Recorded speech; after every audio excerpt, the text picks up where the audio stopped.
لا يكلف الله نفسا إلا وسعها।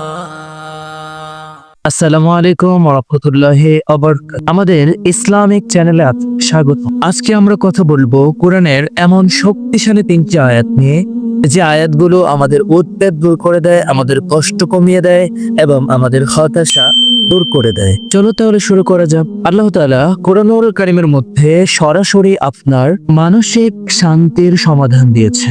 চলুন তাহলে দেরি না করে শুরু করি। أعوذ بالله من الشيطان الرجيم لا يكلف الله نفسا إلا وسعها। আল্লাহ তাআলা কোনো ব্যক্তিকে তার সাধ্যের অতিরিক্ত বোঝা চাপিয়ে দেন। এই আয়াত আমাদেরকে শিক্ষা দেয় যে আল্লাহ তাআলা তার বান্দার সক্ষমতা জানেন। আল্লাহ তাআলা জানেন যে আপনি কতটা বোঝা, কতটা চাপ, কতটা কষ্ট সহ্য করতে পারবেন। এটা জানার পরে আল্লাহ তাআলা আপনার উপর বোঝাটাকে চাপিয়ে দেন। মনে রাখবেন, আপনি সাধ্য অনুযায়ী, আপনার শক্তি সামর্থ্য অনুযায়ী আপনি সেটার চেষ্টা করুন, বাকিটা আল্লাহর উপর ছেড়ে দিন।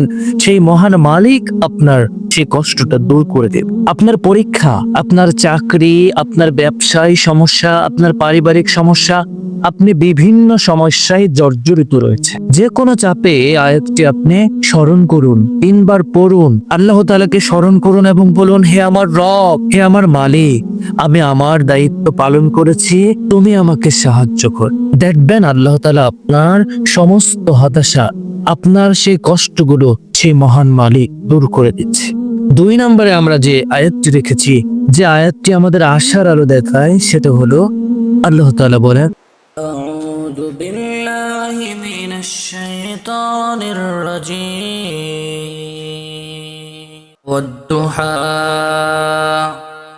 والليل إذا سجى ما ودعك ربك وما قلى। শপথ প্রভাতের আর রাতের যখন তা নিস্তব্ধ হয়ে যায়। আপনার রব আপনাকে পরিত্যাগ করেননি, তিনি আপনাকে ছেড়ে দেয়নি, আর তিনি না আপনার প্রতি অসন্তুষ্ট।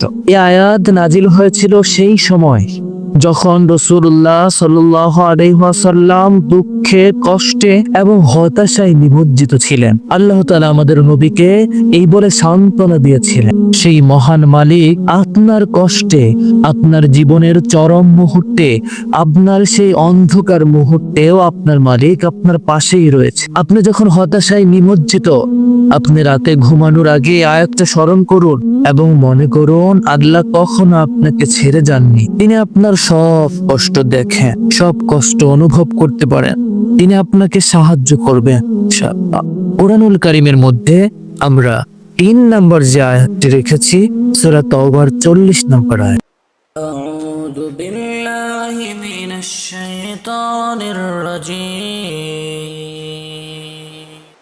إلا تنصروه فقد نصره الله إذ أخرجه الذين كفروا।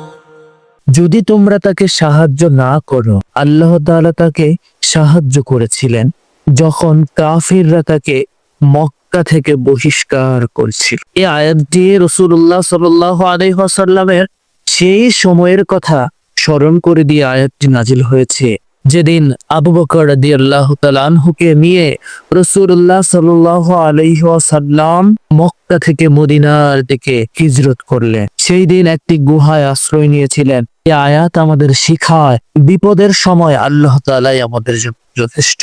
ইন্নাল্লাহা মা'ানা, নিশ্চয় আল্লাহ তাআলা আমাদের সাথে রয়েছে। যখন মনে হবে এই পৃথিবীতে কেউ নেই, সবাই আপনার থেকে দূরে সরে গেছে, কেউ আপনাকে ভালোবাসে না, কেউ আপনাকে সাহায্য করে না, কেউ আপনার বিপদে এগিয়ে আসে না, কেউ আপনার মনের কথাগুলো বুঝতে পারে না, তখন আপনি মনে করবেন, কেউ না থাকুক এই পৃথিবীতে একমাত্র সেই মহান মালিক আপনার রয়েছে, তিনি আপনার সাহায্যকারী, তিনি আপনাকে ভালোবাসেন।